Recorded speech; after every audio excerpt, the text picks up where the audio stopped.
to the Paranormal Classroom, where we take attendance for the unexplained. I'm Amanda. And I'm Lindsay, and we're two teacher moms talking about stuff that freaks us out.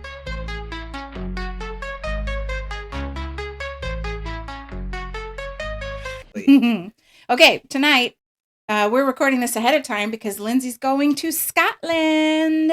Yep. So we're going to put this in the bank for when she's gone. So you may not know, but Scotland has its own fantastic legends. From a bloodthirsty priest buried at Melrose Abbey, to a Victorian vamp with a flair for drama, to a panic that had kids staking out graveyards in the 1950s.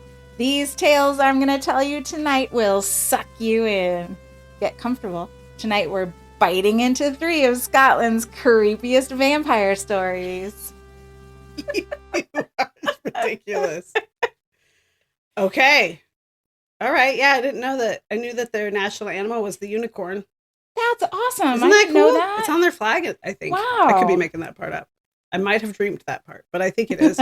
And then they have all kinds of legends and lore and things in general badassery as a tribal sort of country history, but didn't know about vampires. I didn't know about vampires either until I started looking into it. Listen, vampires had to start somewhere. But I don't think they started in Scotland. I think, didn't they start in Transylvania? Or somewhere around there, somewhere Slavic. Yeah. Who was Vlad the Impaler? Where was he? He was, I don't know. Google it. I don't know where. I left my phone downstairs. Vlad the Impaler. Where was he? Because he was sort of the, I guess, he was from icon of the Wallachia or Wallachia in the 15th century. Awesome. Romania. Romania. Okay. I'm going to assume all the Anias are pretty close together.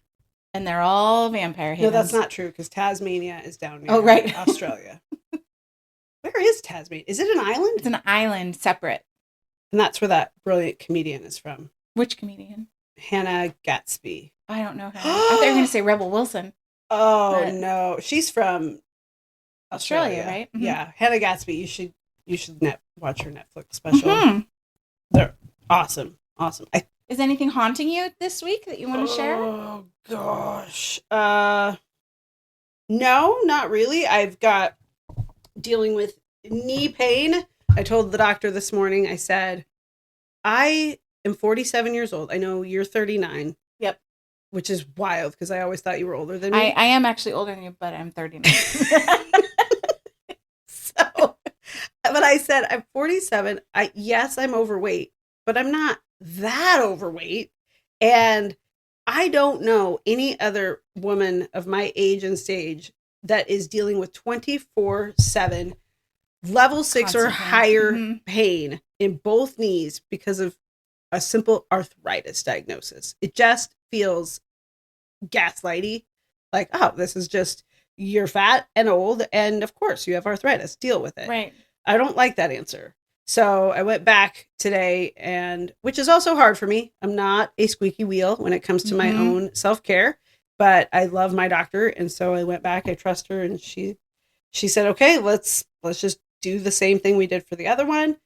So hopefully I'll get some good old cortisone shots before I head out to DC and Europe you need this that summer. so you can walk around. Yeah, otherwise I will literally be crippled by probably day 3. Well, you could get a scooter, which would, I know I scooted a lot when I was there. I got a scooter once at Disneyland when I injured my knee. It's so fun. It was the best way to go to Disneyland. Like you're standing and you're on a scooter? No, it was a sit-down scooter. What? Oh, like a fantastic. I know what you mean. I don't want one of those. But if your knee hurts, it really helps. So everything down. You have to do all the elevators everywhere. You miss out. You miss out on the social stuff. Sometimes I've noticed. I feel bad for the people that have to go to the elevator by themselves or with one other person, and then meanwhile life goes on for the masses. Keep that in mind, those of you who have someone in a wheelchair or in a scooter or something, that there's a lot that transpires in the transitions in life.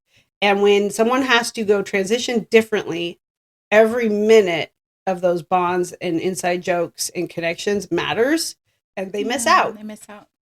Yeah. Me. How about you? What's haunting you? I don't know. We just got, and officially we're summer now because the school year ended. But in my new job, I'm still working. So Amanda is a glutton for punishment and decided to sign up for summer school. Well, what I was doing first was I was helping, like, we're choosing new curriculum. Like, and as part of the leadership team, I get to do these other tasks. So I did that, and then now I have summer school starting on Monday. So I don't really have. You won't have a regular summer. It's only 3 weeks, though, for summer school, right? Right. So when are you done? Mid-July? Mm-hmm. And then I have a little time. Okay. But you got about a month. I'm momming left and right. The kids got camp and activities. So I've been thinking about that, too, that what are we going to do? What am I going to do? I'll just wonder aloud for myself. I don't know that I have the capacity to wonder aloud for both of us. But when our kids are gone, like, I feel like there's so much I would do. I love being a mom. I love the being needed like that is awesome. But I also am looking forward to the day when they are both driving or at college, and I don't have to schedule my day around their needs and wants. I'm not looking forward to it at all. I'm actually really worried I'm going to be really lonely. No, you're going to have me going, come on. Well, have you? That'll be great. No, I really think I'm going to be one of those moms who, like, is calling my kids at college every weekend. What you doing? You want to watch a movie? Or, you know what I mean? Which is not good. That's not a good You won't. I won't. thing. I need to let them grow up, but I won't let that happen. And you're going to find things. Like, I think I'm already finding things to, like, stave that off for myself. Well, we got our podcast, like getting into more activities, running for office, doing things that are going to keep me busy. Yeah. But we just got to also look out for each other and other moms who are in the empty nest thing, and dads, that hopefully Mike and I lean into each other as opposed to outwardly going to do our other things, because he's a business owner now. And that takes a lot of extra time, and he could pour 100 hours a week into that easily. But if we want to survive as a couple, and we do, then we are going to have to turn toward each other when we're do more stuff together. Yep. Yeah. And go back to dating again. Well, that'll be fun. That'll be fun. I think so. Sometimes you have to kind of force it, right? Because you have all these other obligations and things you want to do. But I married the dude for a reason, and he married me for a reason. So we just gotta figure that out. Navigate new waters that aren't being charted by children. We have my cat in here with us today, and it's pretty funny. He's such a cool cat. Jonesy, she's a baby. We're ready to talk about vampires? So ready, and all of that will be deleted probably, but we'll have it for our posterity. Okay. I'm going to tell you 3 vampire stories out of Scotland. Ooh, okay. And I think they're all fun. I had fun with it. So the first one is, I'm going to tell you about the vampire monk of Melrose Abbey. Have you heard of Melrose Abbey? I've heard of Melrose Avenue. Great shopping deals on Melrose when I lived in LA. This was the place to shop in 1136. Yes. Ooh, Melrose Ave. 11. No, it was an abbey that monks lived in full time. Okay. And it was built by King David the First. The ruins. No, was it? Did you hear it beep? I heard it go. Probably it, but I didn't hear it at all. Sorry. Okay. It was built by King David the First. Never heard of the guy. Yeah. I haven't heard of any Davids, I don't think. King David. Well, there was King David, right? Like David, the descendants of, or ancestors of Jesus was King David, right? Oh, I don't know. I don't know. There was a King David somewhere biblically. Was that this King? No, because it's 1136. A little bit later. But he says he's the first. King David the First. I guess you could it's like how the popes just rename themselves. Yeah. Like, first of all, if you're a Catholic person and you love you some pope, but you have a hard time with people changing their pronouns and their names, listen, the pope does it every freaking time, and you have no issue with that. So get on board. That aside, I think it's wild that somebody could just be like, well, I'm the first. I love it too. Just change one letter, change a middle name, something. I am Lindsay, Dawn of the House of Blank, the first. It's true. I am. It's a wild title. It's a Gothic architecture. Oh, I love it. It's good. It's absolutely gorgeous. It's still there, but it's in ruins. But you can still go and see half of it. Like basically half of it's crumbled away. And where is it? In Scotland. Well, right, but Scotland's a fairly large country. Okay, Melrose Abbey. Uh-oh, Lindsay, I might not have written down exactly where it is. I'm going to Google it real quick. Yeah, please, because I wonder if I've been there or if I'm going to be there. Because it sounds familiar. Is it in Edinburgh? Well, it's actually in a town in Scotland called Melrose. Oh. So Melrose Abbey is in Melrose, and I'm zooming out to see what's close. City? And it is south of Edinburgh. Edinburgh. I think I've been there. I think I have been there. If I saw pictures of it and it's the same place, I've been there. Where it's just in ruins, but there's a little bit left. You can definitely see it's an abbey. Mm-hmm. Is there a cemetery on the property? Yes. I think I have been there. Part of the story. I was there when I was 14. Well, this will be a cool story for you. Take my kids be like, again because it was wild. You can picture the cemetery because a lot of this happens in the cemetery. Ooh, I've been there. That's so fun. I want to do grave rubbings this time. I want to take paper and some oil pastel or some black crayon or something and do a couple grave rubbings. You got to send all your pictures. I'll post them up on our socials so people can kind of go on this. Oh yeah, tour with you. A lot of pictures. Cool. A lot of. Oh God, I joined TikTok. You did, Rosie. I'm sorry. Delete. Yeah, my daughter has TikTok. I've avoided it till now. You know what I've learned? It's just Instagram.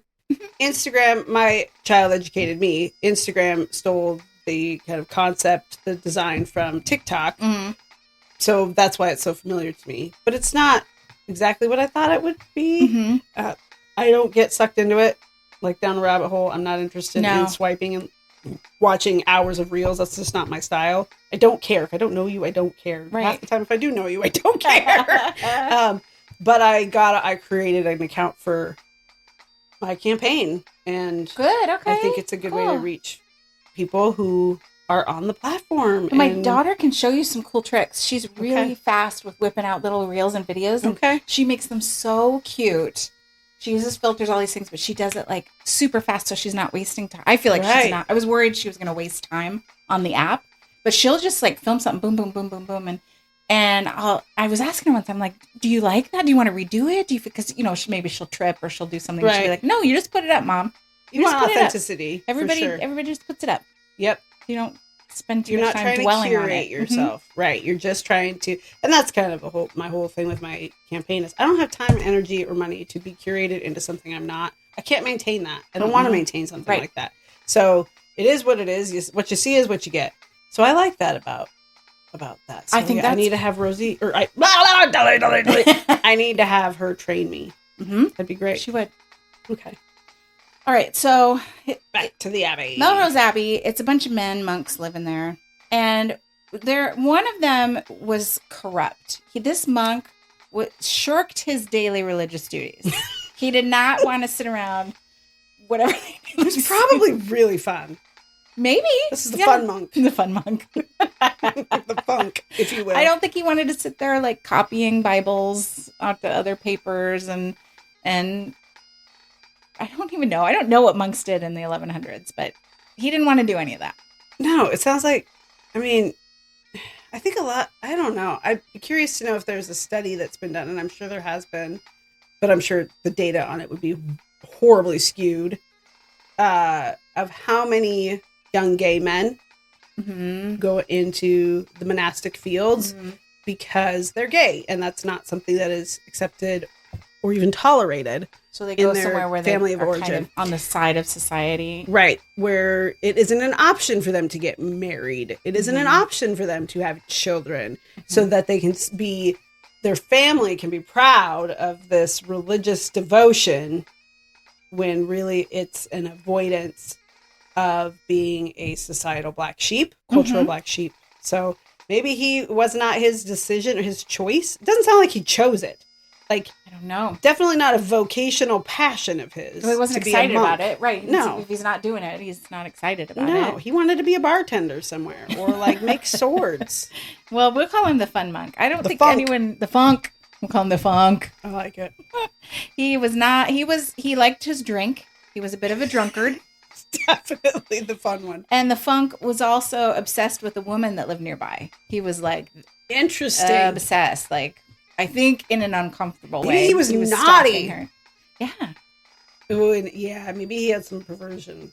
And his family was like, we gotta put him in a... So the naughty monk. Put him in a monastery? Is that what it is? Yeah. That's in an abbey. No. That's for women, isn't it? I thought the abbey was for women and the monastery was for monks. I only know Sound of Music. It's my only reference. In the abbey. Yeah, all That's women. Sound of Women. Sound of Women. Sound of Women. The sound of music. Yeah, the abbey is for nuns. And the monastery, M-O-N, monasteries were for monks. Well, then what's Monjas an abbey? in This Spanish. is an abbey. Is it both? No, wait. This was an abbey. But Right, that's he what was you a man. said. I'm all confused now. Well, I guess I've just learned something. Maybe the nouns are interchangeable. Oh, well, doesn't matter. So he likes women and drink. He likes one particular woman a lot, Okay. and he loves drinking. And one night he was out drinking, and he died. I don't know if he drank too much and his liver went out, or if he like slipped and hit his head. But he passed away while he was out on the town drinking and being a wild man, being the funk. Listen, he probably went out exactly the way he wanted to, if he had to choose. Well, they found him and they buried him in the Melrose Abbey graveyard that you've Okay. been to. Yeah, I think I've been there. I'm almost positive. But after he was buried, the people in the town started whispering about sightings of an undead figure in the night. Like, you can picture these cobblestone steps or streets, and there's just like a black figure standing there that you'll see when you're walking out at night, lurking in the shadows, or maybe it was a shadow figure. People started to complain about this to the monks. You got to do something about that funk. He is dead, and it is problematic because he will not realize he is dead. Yeah.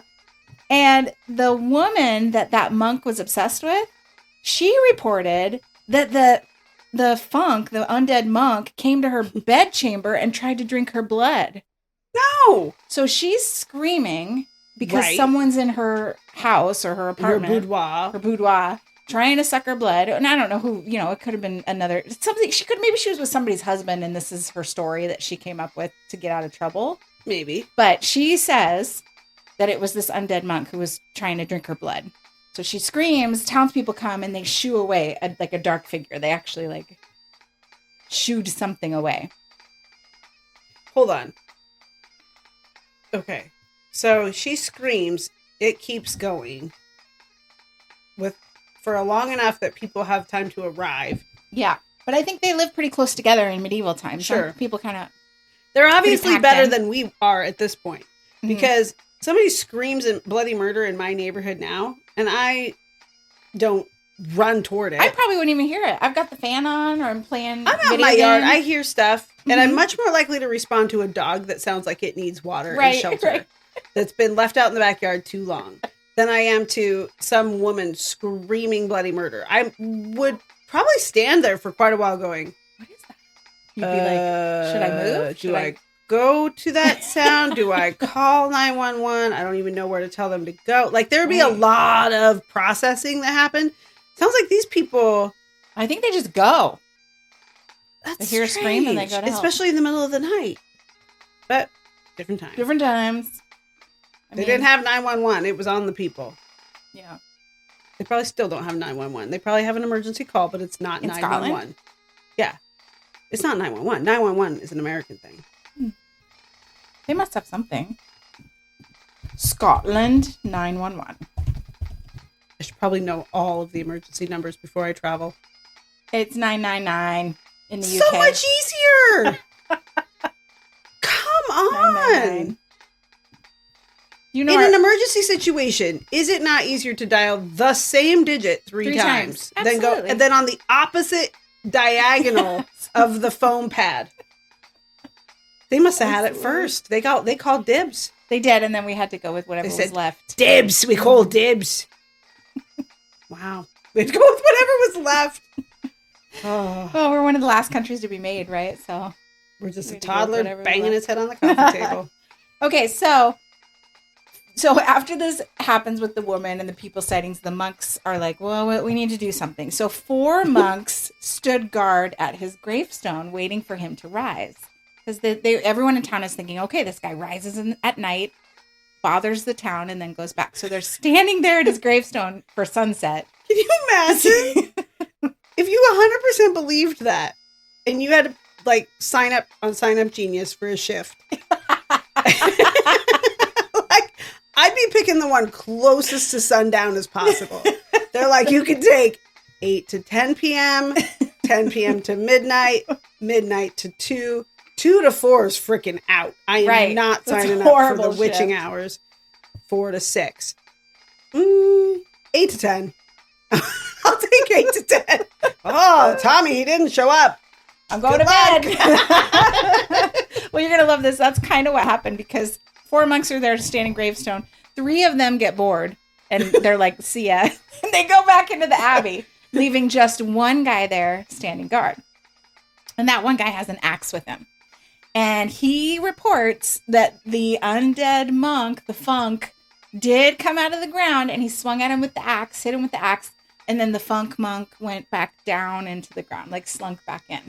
Good story, Johnny. But no, he has no one there, right? No witnesses. Right, no witnesses. Convenient. Of course you're going to make yourself out to be a hero. Mm-hmm. A, you are tremendously bored, sir, as a monk in 1132. Yeah. B, you brought the axe all the way out there. Yeah. You got to make up a story that you use used it. it. Well, the next morning, because he runs into the abbey, tells him the story. He's like, I got him. I hit him with the axe. He went back down. So the next morning, the monks go out and they exhume the body. They dig up the body. And they find the monk, his dead body. And mysteriously, he has an axe wound on him. What? I mean, this is the story. Okay. An axe wound he didn't have before. Because when he died, when he was out drinking, he didn't have an axe wound. Well, listen, I don't claim to know all the things. Mm-mm. It's entirely possible because it's just more fun to believe that anything's possible, but also terrifying. But I also think these are dudes who are really bored. And the time period is so naive.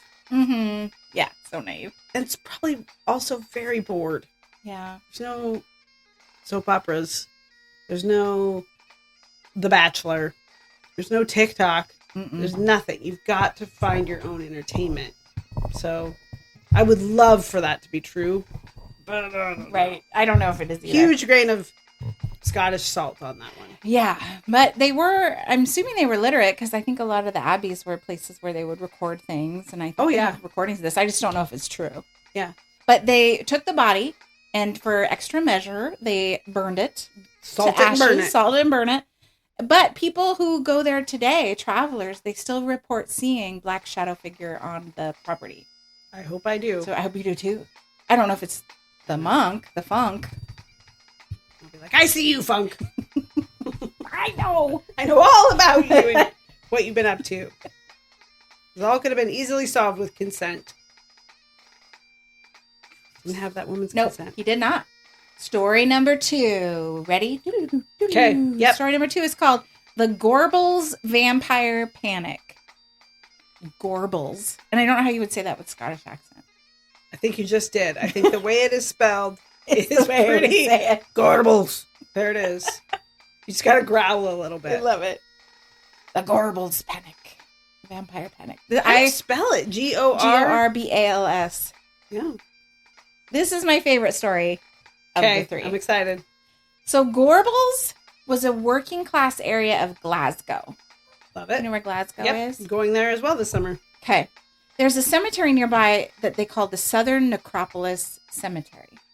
Okay. It's a weird name. It reminds me of Superman. Necropolis. Southern Necropolis. Well, that's the... so there's the Acropolis with an A in Greece. Is one of the most famous... This is archaeological, but necro would have to do with things, right? Necro would be dead things, wouldn't it? Yeah, so a necropolis is a site of dead things, I would think. That's it. Metropolis. Where's Superman Metropolis from? is where Superman's from. Yeah, golly, I hope Mike skips this episode. He'll divorce me for not knowing the Superman lore. But we came back to it. We came back to it. Metropolis Okay. is where Superman works at the Daily Planet Good job, Lindsay. with Lois. Lane. Yep. Okay, in 1954, which Okay. isn't too long ago, right? We can kind of imagine life in 1954. An American comic came out called The Vampire with the Iron Teeth. This is a comic? Comic book. Oh, a comic book. Comic book. I was picturing someone who's like a stand-up. Oh. I think you want to simplify, buddy. Just go with The Vampire. Vampy, Vampirino. This is a long name. Okay, so a comic book. I've never Comic heard book. of it. Okay. I haven't either. But it made its way to Scotland. It was really popular. And it's called The Vampire with the Iron Teeth. They're also in this part of the world near Glasgow. There's a folklore about a woman, a hideous boogeyman woman, who was named Jenny with the Iron Teeth. Yeah, and she had a taste for misbehaving children, and so families would use her as a way to be like, "Don't go out at night." Yep. Mhm. Or Jenny with the Iron Teeth will get you. Yep. Yeah. Don't be naughty. And no child at the age of 8 is thinking about skipping town on a railway car Right. to cause mayhem across the country. Right. They're just terrified to go to bed at night. That's what They you were, achieve right. as parents. Is they're just afraid to walk from their bedroom door to their bed and go to bed because Jenny's going to get them from underneath their bed. Right. Well done, parents. So all these kids in this working class area of Glasgow know about Jenny with the Iron Teeth. And when they get this comic book called The Vampire with the Iron Teeth, to the kids in the kids' mind, or at least whoever started this, was like, oh my gosh, this is my proof. This is my proof. Someone knows about this. And they're writing stories about it. And this is real. It came from America, where all true things come from. Yikes. So he's going around and he's telling all his friends, you know, they're out playing baseball or whatever. And they're like, oh my gosh, you guys, this is real. Vampires are real with iron teeth. And they're telling their little brothers and their little siblings. And they get together. Oh, Baseball. and then they're out playing baseball. I don't know if they play baseball in Scotland. they don't play baseball in Scotland. I mean, I'm sure there are a few, but it would be cricket. Oh, Right? okay, so they're out playing cricket. Or the stick. It's 1954. They're The hitting thing balls with with sticks. with the hoop and the stick. I don't know what that is. The hoop thing. You know what I'm talking about? Where you have the hoop. It's like a hula hoop. And they would keep it, they'd run alongside it and keep it Oh, going by fun. spinning it with a stick. Okay, Not fun at all. sounds fun to me. That's just exercise.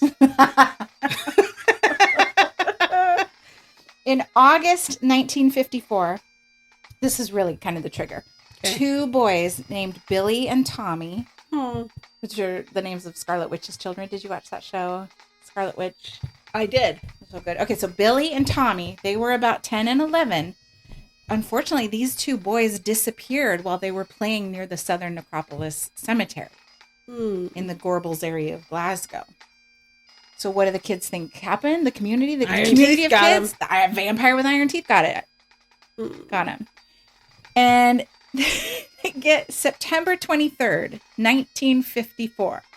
Up to 400 children, ages 4 to 14, storm the cemetery armed with stakes and crucifixes and sharp objects. God bless everyone. That's the greatest thing I've ever This is the best story heard. ever. They're going to go hunt the 7-foot vampire with iron teeth and get Billy and Tommy They back. said, our parents just tell us scary stories Yeah. about this thing. We're going to put an end to it. Yeah. I love these Isn't kids. it cool? This is like very Stranger Things organized vibes it. of them. Yeah. Good for them. They organized this. They got all the kids together at the They same have the time. blood same of day. their ancestors pumping through their veins. And they are not having it. Someone's knocking on the door. Oh, come in. Who goes there? Oh, it's Michael. Hi, dude. Hi, Podsters. I'm here. I'm finally here. How are you out there in the podcasting world, every listener? It's not live, you weirdo. I love this podcast. Oh, God, they're all You're here. listening to the best podcast in the Away world. from the microphone like that. You're going to be mad at us because we made a Superman error. I'm not gonna be mad. Right. I'll be. You'll be like, disappointed. yeah, you'll be a little I thought disappointed. about you today because I thought about like horror movie night. Oh, we need to do something. We You gotta watch Mom. She's got Kaylee's We have friends kids coming coming over. over tonight. Oh, okay. I haven't seen 28 Days. Have you seen No, that? I'd Yes, love to. I have. And I'd love to see You Mom. have? Because the pretty new good. one just came out. Oh, I 28 haven't seen the new years one. later. I'd love to. And I'm down for that. There's a new It coming out. because you like I don't want the, that. the It prequel, the Yeah. show, the 20 because you like zombie stuff. I do. Um, As long as the zombies don't kill or have anything to do with killing Glenn, then I'm fine. Right. Are our Lando. children home? Are our children home? Yes. Okay. They need to clean up the kitchen and the living room. Oh, yeah, Kitty too. Yes. Everybody's in here. Everybody. What a party. Do you want to stay and hear some of the story? I do, but I have a phone call coming in at Okay. 3:30 for work, and I haven't eaten anything except the bacon, egg Well, bites, you'll and get to hear it after. an apple. Lindsay So I'm going to posts go it. try and heat up a sandwich. Okay, love you. Love you too. I'm working on the fire pit downstairs and outside. Bye. I'll finish that next. Come on, guys. Can I leave the kitty? Sure. Okay. Oh, the kitty is gonna bap at Lando. Come on, you guys. You guys are going to be loud. Oh, look at them. They're on. so sad. Come on. Oh, slinking out. Well, delete all of that. You might have to because he was like screaming So into the loud. microphone. I mean, I can lower it, but my gosh, no human has ever gotten that close to a microphone before. He is the biggest supporter of our podcast. He is. He's Awesome. fan number one. Yeah. Him and Mark, Chicago Mark, and my mom. Right. My mom just called me to talk about it the other day. On my birthday, she called me to talk to me because it was my birthday. But then she caught me all up on where she is at in the podcast journey. So Cool. One year when I was teaching, I tried this behavior management system where I had a VIP table at the front, right next to me, because, you know, Yes. kids like to sit next to me. yes, they And do. I decorated it with like VIP tape, and I put special pens with like crazy toppers on them and fancy paper, and everybody got to sit at the VIP table. Yes. But I made it seem like, you know, it was whoever had followed all the rules for the day would get it. Sure. But don't worry, every kid got a chance to do it. But I feel like if in our classroom, in the paranormal classroom, your husband and Mark would be at the VIP table. Oh, yeah. all the time for being great supporters. That's very sweet. Okay, so the story gets even better. We've got All the 400 kids in the cemetery. That's a lot of kids. It's a lot. It's a lot. And what's really funny is there was one constable. His name was Alex Deeprose. And what's he going to do? They're children. He can't do it. And he was overwhelmed by all these kids who were terrified. And for Yes.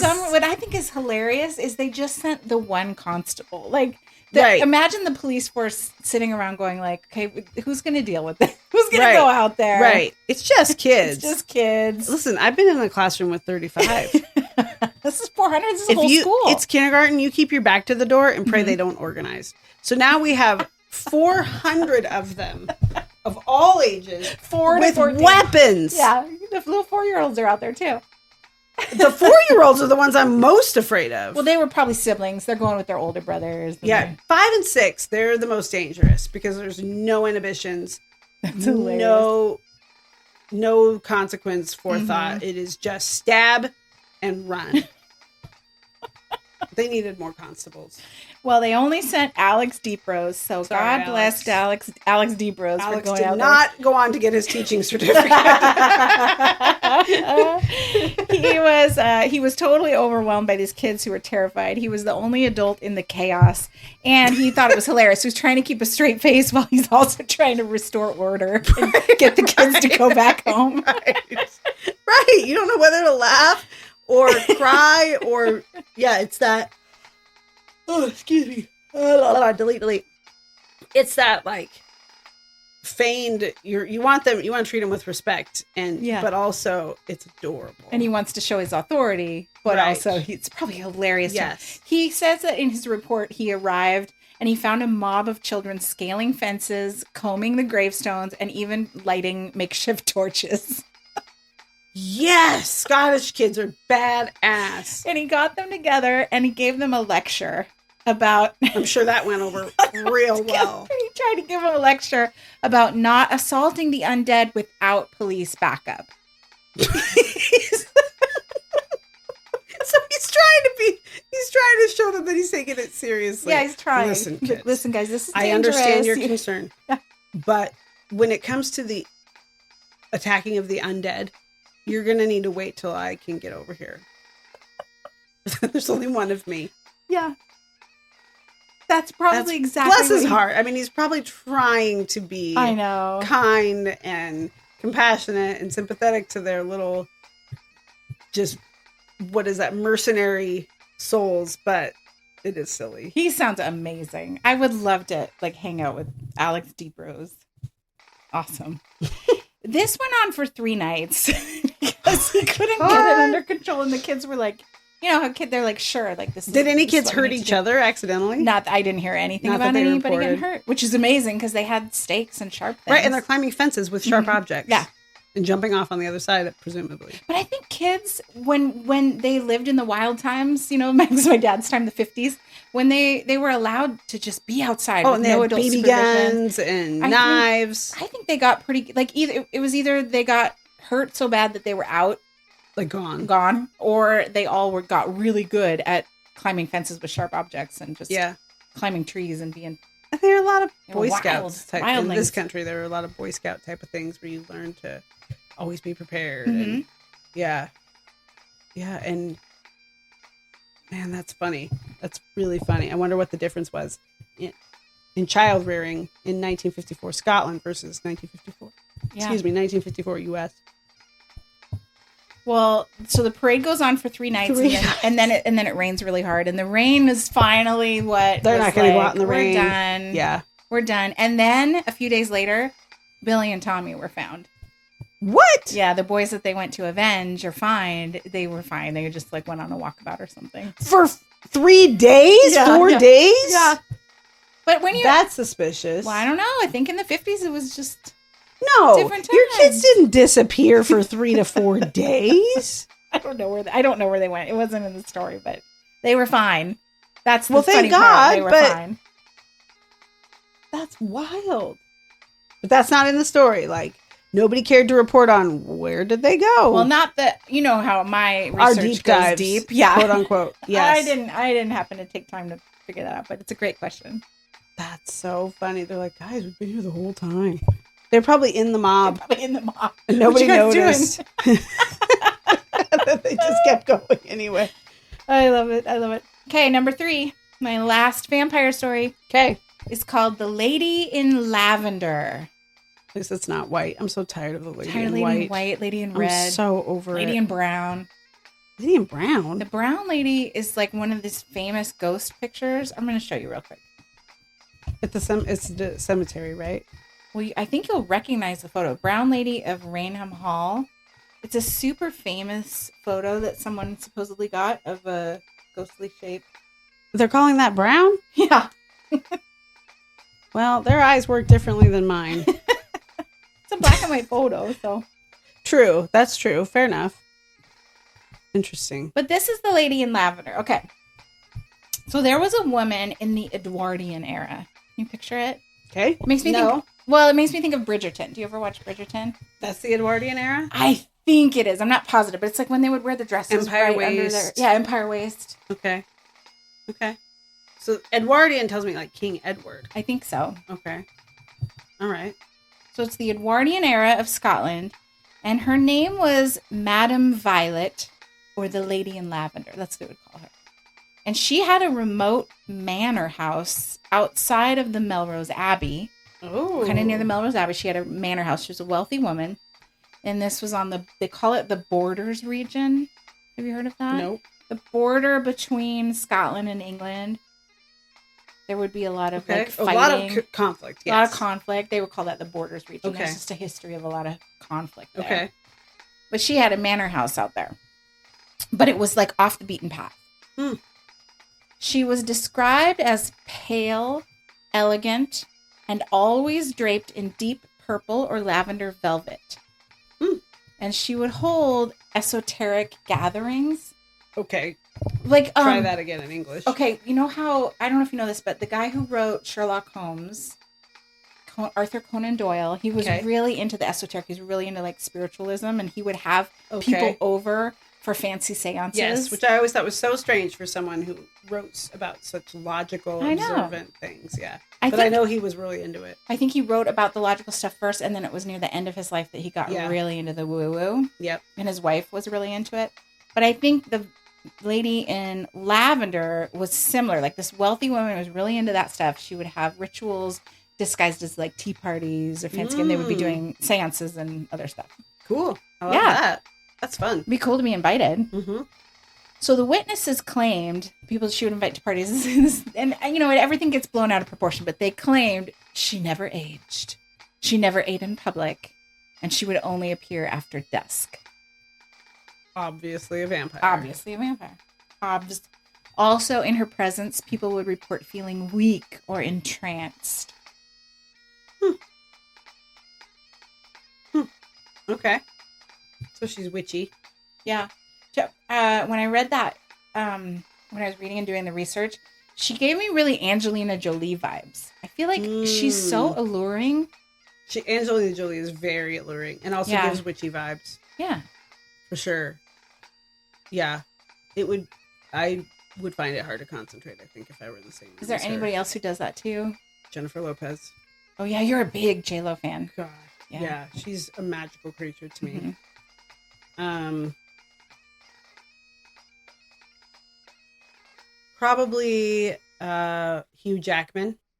Because he's, I would say, alluring is a great word for him. Charming, alluring, entertaining, captivating. It'd be hard to concentrate. Yes. In a room with knowing that he was in there somewhere. Yeah. But yeah. So I wonder if she wears like scents, like perfumes or maybe something that makes her, that gives people kind of a lightheaded feeling, or maybe just a different sort of vibe. And obviously if there's something about her that's just really cool. She's got a celebrity vibe. Definitely. And she would have these people over, invite them to wealthy parties. And especially it was the young men who attended her events. And then they would fall inexplicably ill afterward. Inexplicably ill. It's just fodder for the rumors. Are we talking like STDs ill? I don't know. Maybe you've just figured out the problem. Or lovesick, quote unquote, like maybe. Infatuated. Yeah. Interesting. Dizzy, sick to their stomach, that kind of stuff. And so all of this gets in the big rumor mill, right? Rumors are spreading. Of course. And the rumor grows from the Lavender Woman, and now people are like, other people's live underneath the manor. She's got a whole hive, a whole vampire hive. Sure. Or a blood cult. It's a natural leap.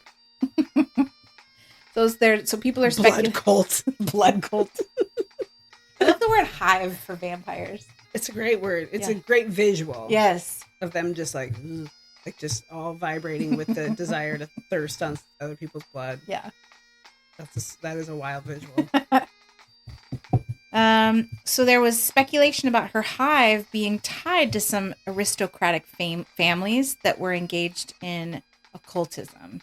And this is very there's that class infused. They call it class infused Gothic horror. It persists to this day with the deep state, right, in this country. Right. So of the far right conservative MAGA party accusing liberal, more progressive Democrat politicians of thirsting on the blood of children. And they call it adrenochrome, I think. Right. Yeah. It's just banana nuts.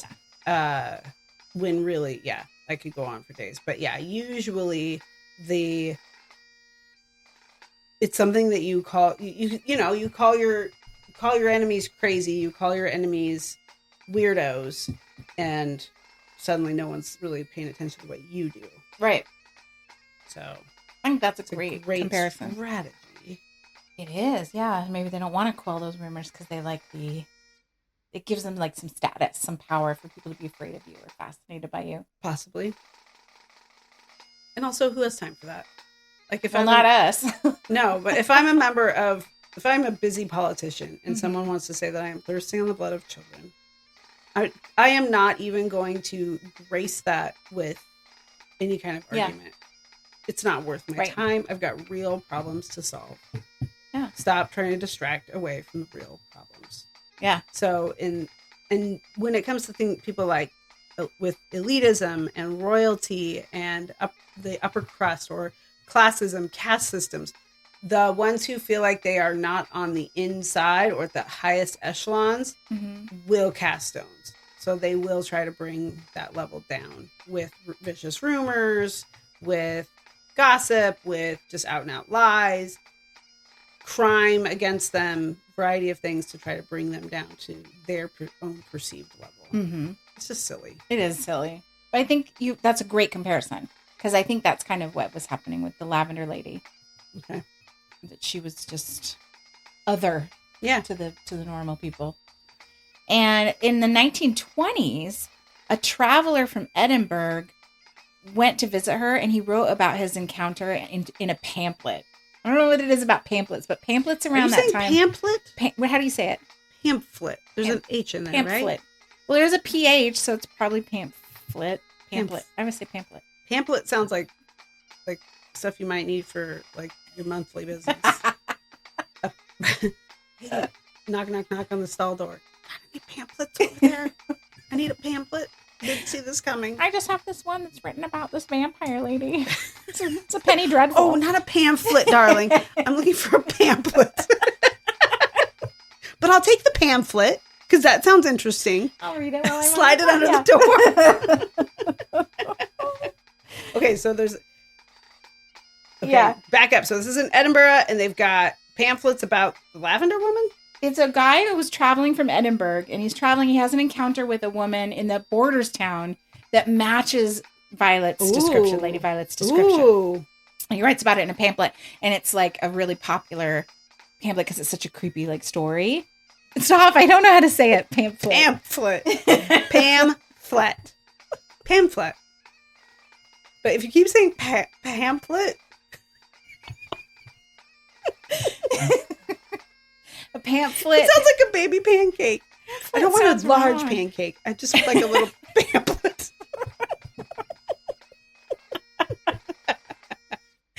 Oh my god. Okay. It just makes me laugh and smile so much because you are the literacy teacher. And so it delights me to my core. You know what? I like to say skizzers instead of scissors. Oh, I say 'cause there's a skizzers? C in there. That's how I Yeah. remember how to spell it, and that's how I teach kids to Mhm. spell it. So in my classroom, I always call them skizzers, and every time kids go, skizzers, it's not skizzers, it's scissors. Like, technically, it's a scissor. And that's how you remember there's a C in it. But we gotta know how to spell it. Mhm. Yep, skizzers. Okay, so he writes this pamphlet. It's really popular, and people think it's about the vampire or the Violet lady. What's her name? The Lady in Violet. The Lady in Violet. Lady in Lavender. Oh, that's it. And they also think the manor that was hers, that was believed to be hers, it burned down in the 40s under mysterious circumstances. So maybe somebody tried to burn out the hive. Or there wasn't a real established fire department. Oh, that's true. Something just happened. Yeah. Which happen all the time. But yeah, there's that also happens to celebrities where they're places with arsonists or taggart graffiti artists or just people are thieves, break-ins, entering. It just happened to Julio Rodriguez, one of our Seattle Mariners, recently had a home invasion, and it's very intrusive and That sounds horrible. traumatic, and real invasion of privacy is hard to come back from. But I think people, it's part of that wanting to take them down, wanting to bring them down. They think they're better than us. We're going to bring them down. Especially if you think they're a vampire. Well, sure. Yeah, That's maybe another layer. Yes. But also, it does not give you the right.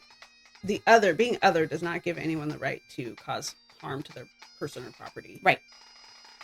Well, people today, hikers in the Borders area, if you go to the Borders area when you're visiting, they report sometimes seeing a tall woman in lavender walking on the edges of the misty woods and disappearing. I hope so. You need to look for that. Okay, I will. Okay, your homework, everybody. Homework this week is to I don't know, you need to edit this out. I had like ChatGPT come up with homework, and I'm looking at it now and I don't like it. I must have liked it at the time, but I don't like it, so I need better homework.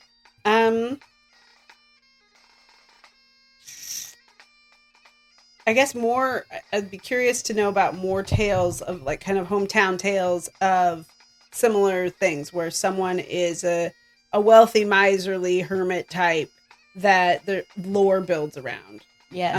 I mean, in Yelm, there's the Ramtha, who builds plenty of her own lore. She didn't leave it up to speculation. But there's also, maybe there's an old fancy house on a hill somewhere, and there's become legend about who lives there and what they're all about. And if you have a town sort of legend or lore about someone like that, I'd like to know. I think that'd be fun. I would love to know that. It's a great one. That's great. Did you have any growing up? Anybody like I was that? trying to think. There was a house in Olympia near Capitol Lake where I grew up. I didn't grow up at Capitol Lake, but I grew up in Olympia. And I remember there being this one house that we would drive by frequently. There was this old, almost, what's the word? Like Shakespearean almost. What's the Shakespearean style? Tudor? Yeah, like a Tudor style, but huge mansion. Wow. And huge. And you never saw anybody coming or going, but they had all these like keep out trespassing signs at the end of their driveway. But you could see the house kind of up on this hill, and then the main roads would just sort of drive near it or around it or whatever. And I was always fascinated by who lives there. What's the story with that? Good. Delete. And I never researched it, never found out. Nowadays, I would just hop on Zillow and be like, what's the resale history of this home? But I ain't got time for that now. My neighbor's house is up for sale. You don't need to include this if you... It is. It is. And they're having an open house right now, and I feel like there's something cursed about that house. And I feel bad for whoever's going to buy it, because they're not going to know. And I'm not going to go tell them. I'm not going to sit outside the open house and be like, hey, FYI, some bad mojos around this house. What if we go and sage it? Oh, that would probably be a nice thing to do. Like just even around the outside of it. Mm-hmm. And just, we could say some prayers. We could just, say some, put positive intent all over it. And just sage it, because we don't want other people. That might be a nice thing to do. Nobody would have to know.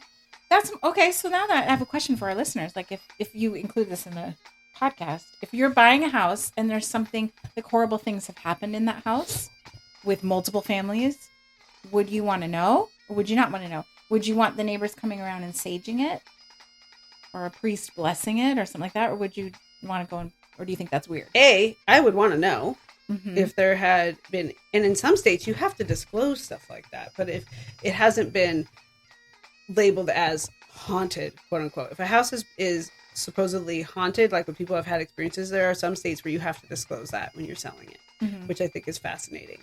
But I don't think Washington is one of those states. And also this one, we don't necessarily know what's going on there, but it seems that there's some bad juju in this house. 2 or 3 families now have suffered there greatly, and one even to the point of death. Rest in peace. And so I would want to know, I'd want to know if someone died in my house. I just would want to know. B, if I knew that it was under dark circumstances of any kind, I'd want to know that too. Just because I kind of want to know what I'm up against, potentially.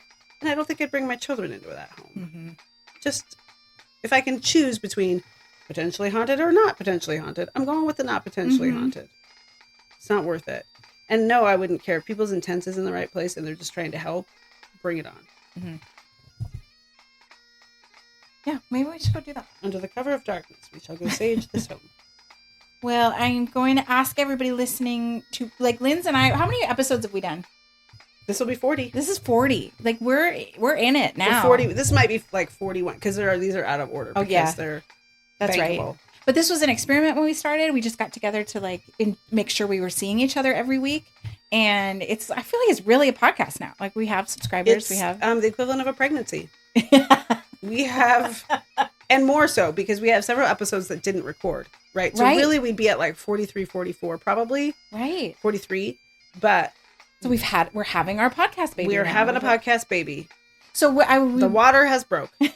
We'd really like to ask if you're enjoying this, please leave us a review, subscribe. Like, I think what I'm saying is Lindsay and I feel confident at this stage that this is a product that we will keep doing as long as people are enjoying it. And we want your feedback. We would love for you to share it with people. Yeah. That's all. Yeah. Just share it with one person who's not going to hate you for sharing it with them. Or think you're stupid. Some kindred spirit somewhere. Right. Or maybe it wasn't your cup of tea, but you know somebody who might get a kick out of it. So send them our way. Yeah, we kind of would love to see where them. this goes. And we would love to have them be part of our community of curious scholars. Yep. All right. Thank you, Amanda. That was fun. Welcome. I'm so excited for my trip. So excited. Yeah. I'll be more excited after I shoot up my knees with some heavy steroids.